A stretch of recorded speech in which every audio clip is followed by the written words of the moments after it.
विदर्भातली पंढरी ओळखली जाणारी श्री क्षेत्र गजानन महाराजांची पालखी जी आहे ते विदर्भातून मराठवाड्यामध्ये या ठिकाणी प्रस्थान झालेली आहे।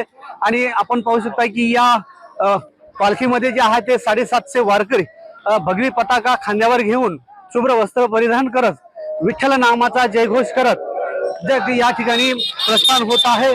दल करत या ठिकाणी ही जी पालखी चालत आहे आणि आजचा मुक्काम जे आहे ते या सेनगाव शहरामध्ये आहे आणि संपूर्ण जिल्हाभरामधील 3 मुक्काम या पालखीचे असणार आहेत। 750 वारकरी जे आहेत ते भगवी पताका घेऊन विठ्ठल नामाचा जयघोष करत विठुरायाच्या दर्शनासाठी या ठिकाणी प्रस्थान होत आहेत। आणि याच नंतर जे आहे ते पंढरपुराच्या दिशेने दर करत जाणारी ही जी विठ्ठलाची श्री क्षेत्र गजानन महाराजांची पालखी जी आहे ती या पालखी याचं दर्शन घेण्यासाठी संपूर्ण जिल्हाभरातील भाविक भक्त मंडळी मोठ्या संख्येने या ठिकाणी दाखल झालेली आहे। श्रीधर वाळवंटे, जय महाराष्ट्र न्यूज, हिंगोली।